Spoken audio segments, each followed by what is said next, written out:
This is Rhonda Green of the Practical Politician. Okay. Um, we're going to have Laurie Carr today on the interview about the Pekin Outreach Center. Hi. Okay. And just a quick few announcements here. The candidate sound-off and hog roast in Campbellsburg, Indiana will be September 28th from 4 p.m. to 6 or 8 p.m. At the Campbellsburg Community Building.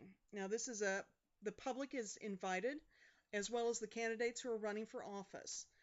You will be allowed, as a candidate, will be allowed a 5-minute to 10-minute space of time to go ahead and give a speech on your candidacy and why you should be elected or why people should vote for you. It's going to be a fun time, okay? So there we go. The open door laws presentation will be this August 21st, that's this next coming Thursday, at the Little York Firehouse in Little York, Indiana. The state of Indiana will be sending down a representative to give a presentation on the open door laws. The public is invited. It's between 6:30 and 8:30 p.m. Look forward to seeing you there. All right, this last week, my good friend Laurie Carr was gracious enough to give an interview about the Pekin Outreach Center, and this is a new and exciting situation for the people of for the people of Pekin and the surrounding area. Laurie Carr is beyond professional, and it's a base for family-based ministry, outreach, counseling kind of situation. So the interview was very nice and good, and just showing you a few pictures of the center altogether. So, all right, well, here we go. Rhonda Green for the Practical Politician, Laurie Carr talking about the Pekin Outreach Center. All right, smile real big, Laurie. All right, this is Rhonda of the Practical Politician. I'm here with Laurie Carr, my good friend Laurie Carr. Okay. Yes. And we're here to talk today about the Pekin Outreach Center. Okay. How did this come about? That's a really good question. When I moved here from New York, almost 13 years ago, I was just overwhelmed by the love and the affection that existed in the county. Right. But at the same time, there's a caution that exists in this county as well, especially for outsiders. Right. We're very protective in this community as to who we get involved with and who we don't. And so the one way that I found to get into the community was by volunteerism. Right. And so I began to volunteer. At the Center for Women's Ministries was one of my very first places to volunteer and to get involved with them. Awesome experience, just getting to know ladies who have a heart for helping people. And so in 2007 I began my affiliation with the Center for Women's Ministries. It's been phenomenal, wonderful women. Through that organization, I also became involved with Washington County Lifeline. Mm-hmm. And that deals more with drug addiction, caregiving for people who are in addiction, and how do you handle that? How do you balance life out while you're caring for somebody who's in such a devastating place? And so through that organization, I became a facilitator. So I was able to lead groups that way. Again, we share a lot of volunteers through those organizations. And then there's also the Care Pregnancy Center. Again, shared responsibilities on many levels with volunteers. So through those organizations, my world began to expand and grow. Right. But not only did you find all of the heart of Washington County, but you found a lot of brokenness. So over the years, it became my vision, and I've always had a dream that all three of those agencies could come together, like in a strip mall kind of a setting. You know, I always thought like Westminster would be perfect. If we could just get 3 doors in a row where we could just go one to the other, it'd be so awesome, and sharing so much of, a lot of us know the same people who are in need, and a lot of us are volunteering through multiple organizations.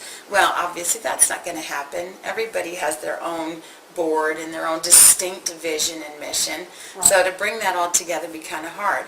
But one person could come together in one place with the experience of those three places and then offer that out with a broader range.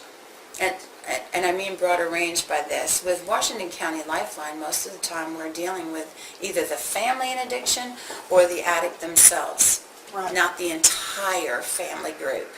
In the Center for Women's Ministry, we're only dealing with typically the woman, not the children, not the men that are involved. They don't counsel with men.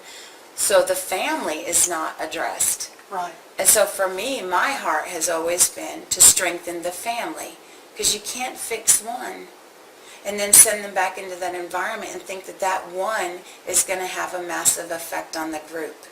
It's hard. Yes, it is. It's hard. So I wanted a place that had the freedom to embrace the entire family and holistically address the family and how they can find healing and wholeness and play and laughter. That's the birth of the Pekin Outreach Center. Okay, and this is your vision. This is your building, but you're getting a lot of support from the local churches. It's kind of like everything escapes me when the camera's on. Cave River Valley, the local camp, our local camp here. Wonder Valley. Wonder Valley Camp. Yeah. They're privately owned, but it works intensively with all the churches in the area. Yes. Okay. Yes. So you've got a facility now that you're trying out to see if it blossoms, and you're working with the local churches, and the churches are giving you a lot of support. Yes. Yes. We've gotten school supplies donated to us. Yeah.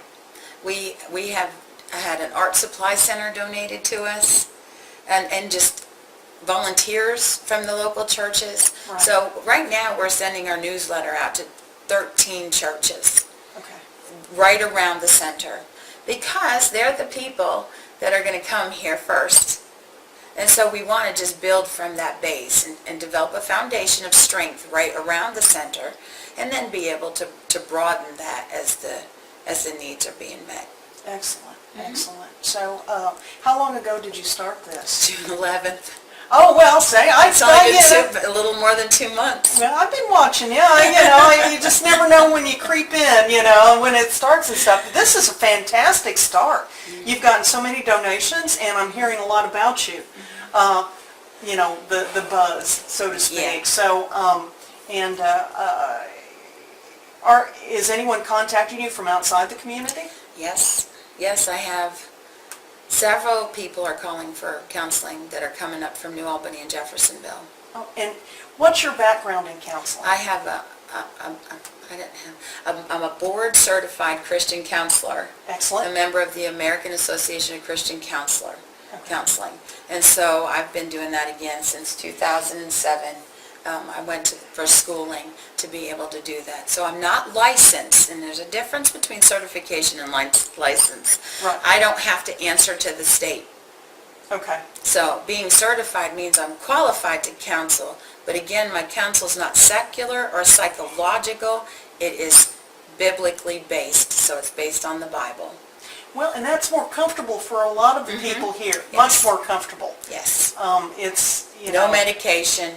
Yeah. No tricks, no trying to psych yourself into something, and now in a lot of instances that kind of therapy is necessary.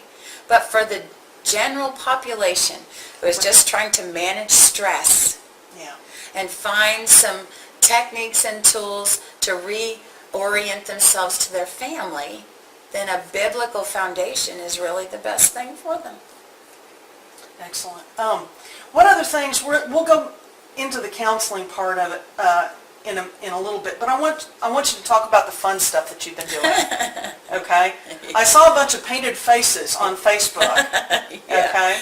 Yeah, that was this past Saturday. We had a back-to-school bash, and we had about 35 people here, 20 kids. We played Are You Smarter Than a Fifth Grader, Win, Lose, or Draw, and face painted, and just had hot dogs and chips and laughed a lot, but again, there was an integration of children and adults. Right. And as you saw Sue getting her face painted by the kids, you know, I mean, that's a brave adult to sit down with paint and let kids just decorate you. Excellent, excellent.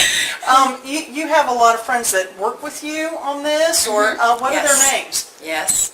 Well, Pauline Barger, she's our painting lady. She's a local artist, has been selling paintings for many, many years in our county, and even up in Little Nashville. She had a spot there. She painted our mural over on the wall, and now she's doing painting classes, teaching children as well as adults how to just basically paint on canvas and not be so strict to rules, but just go with just a gentle flow of creating art, and it's phenomenal. She's very good at it. Excellent. Very good at it. Oh, let's see, we've got praise and worship night planned for the end of the month. We're going to be having ladies' nights out on Thursday evenings starting next month. So where ladies are just going to come, we're going to play bunco, we're just going to hang out and laugh a lot. We've thought about having a pajama party, you know, just, yeah, fun stuff, just to unload, you know. Yeah, well, because it is stressful. You know, the economy's going wonky, or has been going wonky for a long time. Yeah. We're dealing with a lot of social problems. Yes. I mean, you and I both have been touched by you know, we've had relations that have fallen victim to drug use. Yes. Okay, so it would be rare to find anyone who hasn't been touched by this kind of thing. What do you find? Talk about that a little bit. I'm gonna take your lead a little bit on this and what you want to talk about. Okay, you know, how do people contact you, or do you can't have any, you know, hurt any confidences or anything like that. But what, I mean, it is such a hard topic to get into. Okay. That's our problem. Yeah. It's hard to talk about. It's hard to talk about because you feel you failed in some way. Yes. And, you know, you've got kids that are trying things that maybe, you know, oh, well, you know, it won't happen to me. I'll just try it once. Right. And then they get hooked. I mean, it's not just Washington County. It's all over the nation.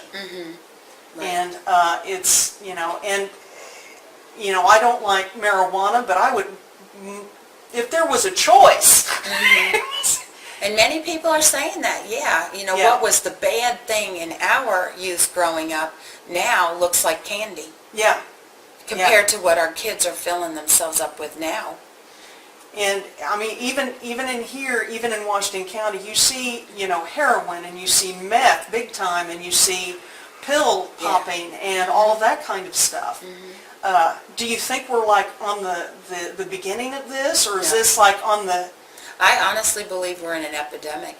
Yeah. And the problem here is, and you know, you have been an advocate for transparency and and being authentic and being real since I've met you. We have not been that way on so many levels, not just politically, but also in the struggles that we're having socially. We've not been transparent. We've not been real with one another. We have masked the problem, and now the problem is on our front door. Yeah. It is on our front. We're getting, thieves are breaking in and robbing people all over this place. Pekin's been in the newspaper more for crime over the past 6 months than it's ever been the 12 years that I've been living out here. That's honestly, that is the truth. And so, and for my family, I have 2 sons in addiction. I have a stepdaughter in addiction. I have 5 grandchildren that I'm raising. Here's the problem. For the families that need to get help, they don't know who to go to that's going to understand and not give them some kind of a feeling of judgment. They don't realize that there are people out here who are doing it, who are living it, who are tapping into the resources and are being successful for children's sake. So that's why the center needs to be here. And people also need to know that I understand. I'm living this. Yes. And it's horrible. But at the same time, we've got to fight socially, but we've got to fight for the family dynamic. You can't just discard your adult child in addiction and say, I'll start over with the grandkids. Yeah, yeah. You know, you just can't do that. You want to, Right. but you just can't do that. You got to be able to still love that person, but love them enough to hold them accountable. Love them enough to let them go through the hard stuff till it hurts so bad they don't want to stay there. Right. But many, many people I know enable these kids thinking, if I just give them more, Right. if I bail them out this one more time, surely they're going to realize I love them because look what I've sacrificed for them. It doesn't work. Right. It don't work. Yeah. I mean, you know, a nephew has fallen into drugs, and he's so-called on the wagon now, you know, and it is hard to be not judgmental. It's our basic thing. You're one of the most professional women I know. You know, you didn't do anything wrong. I'm sure. It was a choice they made. They made the choice They made themselves. a choice. Is it worthwhile even looking to see where this is coming from? Do you think if we, speaking on a government kind of way, would it, if we went legally after the suppliers, or if we start going after the users and putting them in jail, I don't know if that's going to help anything. I really think that once the dialogue begins and families are learning how to deal with the addiction of their loved ones and they start yelling, Yeah. they start getting loud, because I can tell you that most families know who the drug dealers are, but they're afraid to get their loved one caught. Yes. And so they keep their mouth shut with the hopes that their loved one is going to escape that Right. when the drug dealer gets busted. Right. It doesn't work that way. As much as you're trying to protect your child, you are only keeping it alive. And it's flourishing, and we don't know how long it's going to take before the police catch them in the act, Yeah. because that's what's necessary. Yeah. And so if the phone starts ringing and these families are saying, listen, I know where my kid's going, Right. and then the authorities get wind of it and start watching, they can begin to see the trail. Because I can tell you, in this area, everybody knows who's doing it. Yeah. That is the truth. I do believe that. And so if we start cracking down on it, the drug people typically will leave the area. They're going to go somewhere where the heat is off. And at least for us here, we might stave off the epidemic a little longer. Yeah. For the younger children that are coming up now into that time frame. As long as we all keep our mouths shut, Right. it continues to grow. And don't talk about it. If you don't talk about it, it's not going to come out. It's That's not right. going. You're not. People are going to feel isolated. That's These right. family units think this is only me, and that's That's right. not the truth. Yeah. Yeah. And if the Robin Williams thing was not Oh, an yeah. eye-opener to say, where's the dialogue? And that's what people are saying now. Where's the dialogue regarding depression? But understand, his beginning was addiction, Right. then depression, then the diagnosis of Parkinson's. Yeah. There's a progression of disease in a person. Right. These drug addicts now will be the bipolars, all on medication, all on disability within 10 to 15 years. Yeah. Well, and I really do believe, because in the last 20 years, our schools have really pushed Ritalin.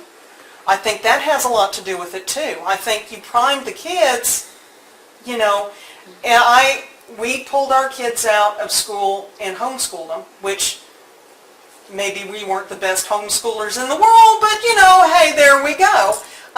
Because our schools were pushing Ritalin on us, and we were like, no, and we knew that there was going to be a bad situation in school. They would be separated out, Right. and we had a really dynamic conversation, Yeah, a stigma.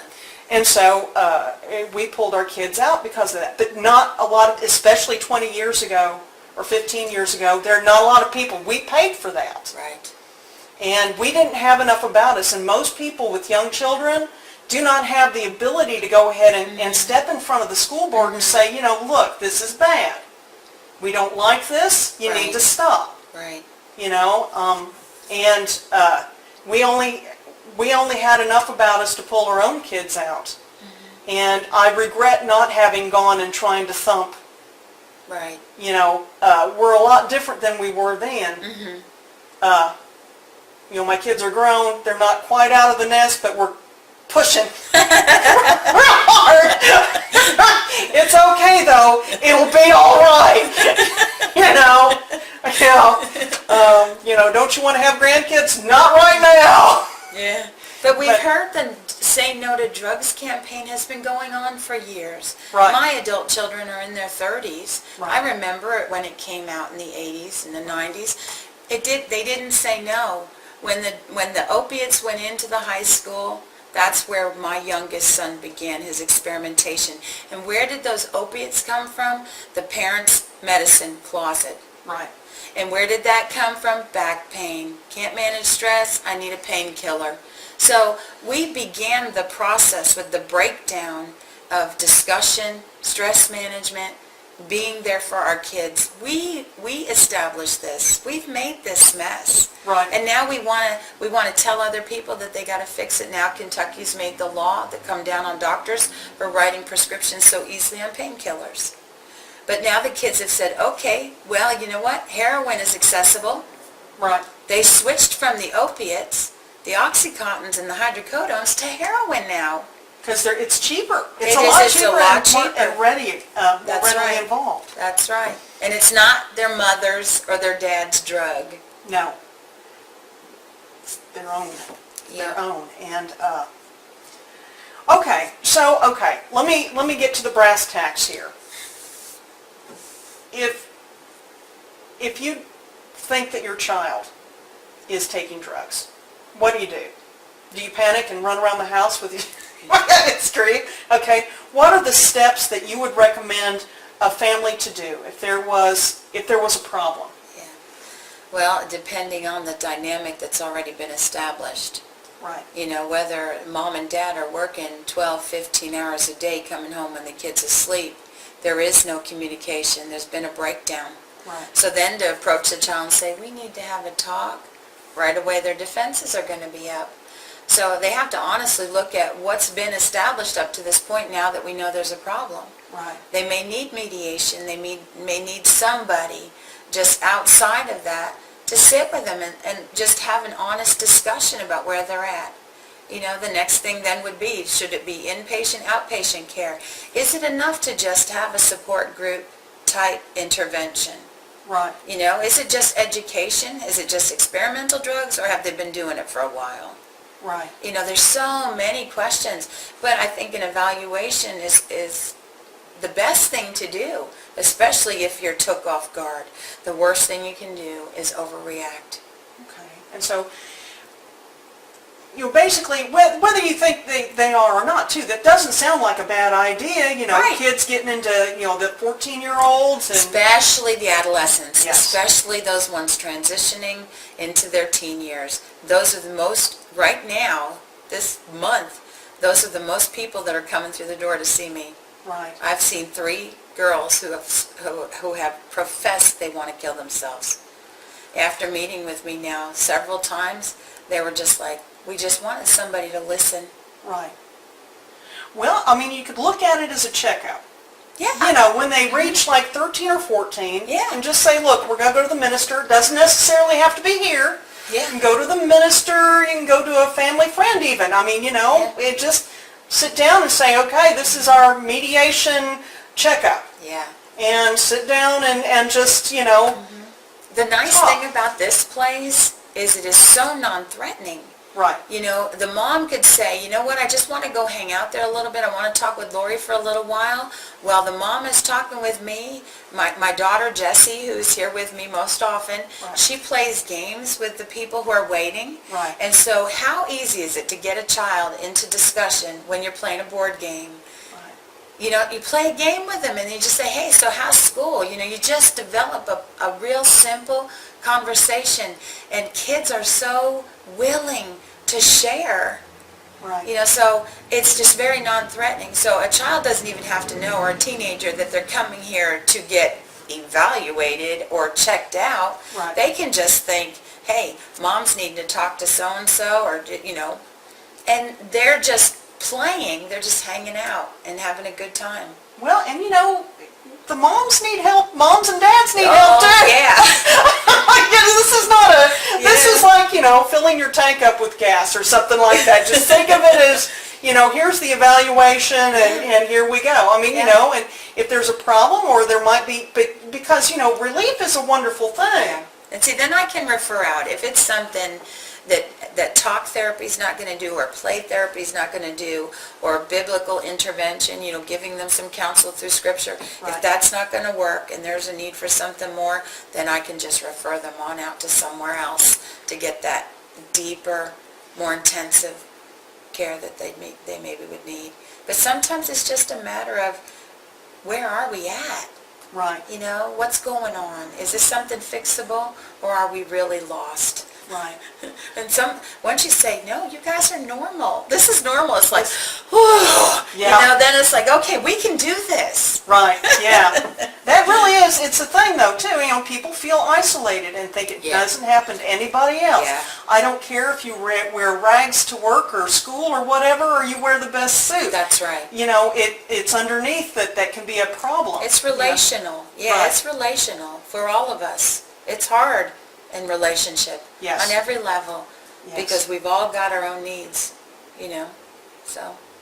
There we go. Okay, well, what I'll do, because I kind of like jumped you this week, and well, I'll come back to you, you know, if you could email me some of the papers, I'll go ahead and see if I can't put a bunch of referrals up to that, and I can do a little counseling of my own and maybe help you set up a website and all the accoutrement that can go with that. Nice. That would be, Something something you can handle. I can do that. Or Jessie can. Yeah. She's the administrative brains. I just do the talking. You will probably do better. Oh, you'll have fun and a way to go ahead and do this. Okay, so do you want to say anything else? No, just how much I appreciate you. Oh. And I do. You know, with all the stuff I have watched you persevere through, you are so real. You are so real. Whether people agree or they don't agree, it really doesn't matter. Yeah. You create dialogue. You are exactly who you are supposed to be, and nobody has to wonder. And you know what? That's how we're to live. Every day, real, with no regrets. Yeah. Full on and out there, using all of the gifts that we have. And I admire you so much because of that quality that you have. Well, I mean, you know, I'll get a big head and I won't be able to get through the that's door. okay. Okay. All right. No, I do appreciate that. It touches me. It touches me. And I really, I mean, you know, Rhonda Green, speechless? Thank you. I can edit this out if I want to. Okay. No, No, because it's the truth. it is the truth. And I try to live that way. I try to be honest. You know, that's the one flaw. Someone was arguing with me and said, you know, well, my husband said, you know, Rhonda, you're just almost too out there. You need few little filters there, you know, like just tell you exactly what it is. But enough about me. That's not why I'm here. I'm just so impressed that you've gotten this together. And there is a need in the community. Yes. There is a need in the community, and I really appreciate you doing this. And it's a very nice place. For our staff meeting, we kind of counted up how many people have already gone through here in the past 2 months, and we're like about 180 people. In 2 months' time, that's pretty impressive. That's more than awesome. That's pretty impressive. I mean, a little bit scary too, I but know, because I'm like, send more workers, because I'm going to be swamped. Okay, good. So anybody out there that wants to start volunteering, come see me. Okay, there we go. Yes. It'll be online. Okay. It'll be online. Okay, so here we go. This is Laurie Carr and Rhonda Green of the Practical Politician. Thank you so much, Laurie. Thank you.